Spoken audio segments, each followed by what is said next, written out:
નમસ્તે મિત્રો, આપ સૌનું સ્વાગત છે અમારા નવા વ્લોગમાં। આજે અમને તમને લઈ જઈશું ગુજરાતના શાનદાર ગબ્બર પર્વત પર, જ્યાં અંબા માતાનું પ્રસિદ્ધ મંદિર છે। ચાલો મિત્રો, અમારી સાથે નવા સફરમાં।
ગબ્બર પર્વતનો ઇતિહાસ તેની ધાર્મિક, ઐતિહાસિક, સાંસ્કૃતિક જોડાયેલું છે। મિત્રો, ગબ્બર પર્વત એ અરવલ્લીની ગિરિમાળામાં આવેલું છે। અરવલ્લી ગિરિમાળા એ વિશ્વની સૌથી જૂની ગિરિમાળા હોય તેવું કહેવામાં આવે છે। મિત્રો, તેથી જ તેને ઐતિહાસિક ખૂબ જ લાંબો અને ખૂબ મહત્વ કહેવામાં આવે છે। મિત્રો, દંતકથા અનુસાર અહીં માતા સતીનું હૃદય પડ્યું હોય તેવું કહેવામાં આવે છે। મિત્રો, અહીં અંબાજીમાં ઘણા લોકો દૂર દૂરથી પોતે દર્શન માટે આવે છે અને ભાદરવી પૂનમનો સમય અહીં હજારો નહીં લાખો પબ્લિક એ દર્શન માટે આવે છે અને ગબ્બર પર્વતની દર્શન પર ઘણા લોકો આવે છે। મિત્રો, હાલ ગુજરાત સરકાર દ્વારા ગબ્બરમાં 51 શક્તિપીઠની પરિક્રમા શરૂ કરવામાં આવી છે અને મિત્રો, અહીં ગબ્બરની કોરિડોર 51 શક્તિપીઠ બનાવવામાં આવે છે કે જ્યાં તમે 51 શક્તિપીઠના દર્શન એક સાથે જ કરી શકો છો। તો ચાલો મિત્રો, હું તમને અહીં મંદિરના દર્શન કરાવીશ।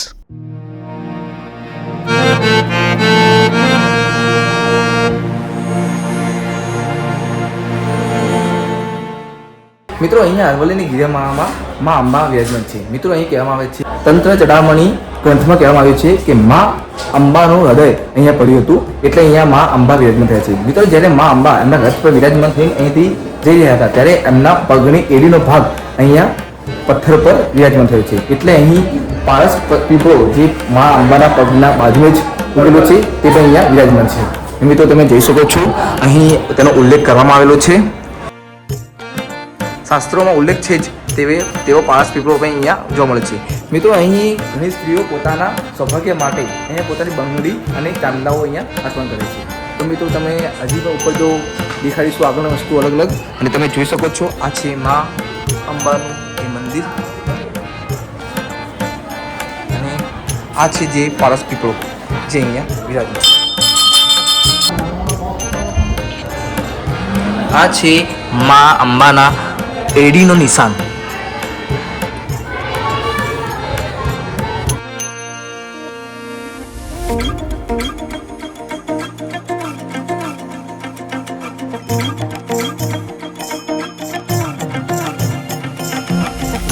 આ જગદંબા ગબ્બરની ખોખે અહીંયા વિરાજમાન છે।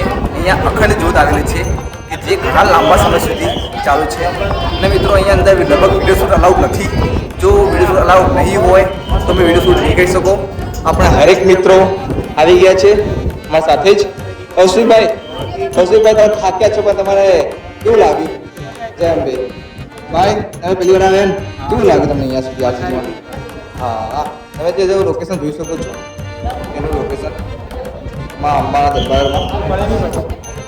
તો ચલો મિત્રો, આપણે આગળ જઈશું। જો અહીંયા અલાઉડ હશે તો શું કરીશું? અહીંયા હાલ પબ્લિક વધારે છે એટલે ચલો જઈએ આપણે આગળ।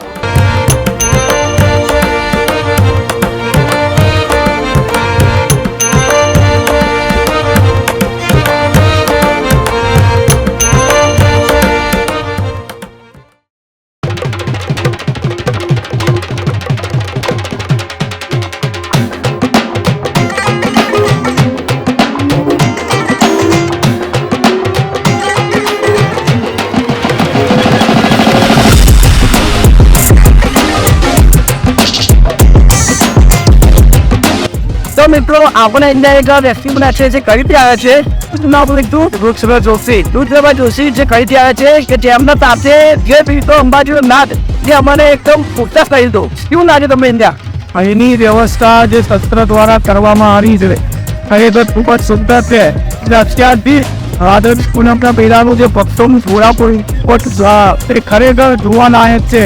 આખા રસ્તામાં જે કેમ્પ થયા હતા એ કેમ્પ જોતા જોતા આવવાની જે કાલે પન્ના આવી છે એ ખરેખર બહુ મોજ પડી ગઈ અને હૃદયમાંથી એક જ અવાજ નીકળતો હતો, જય અંબે, જય અંબે, બોલ મારી અંબે.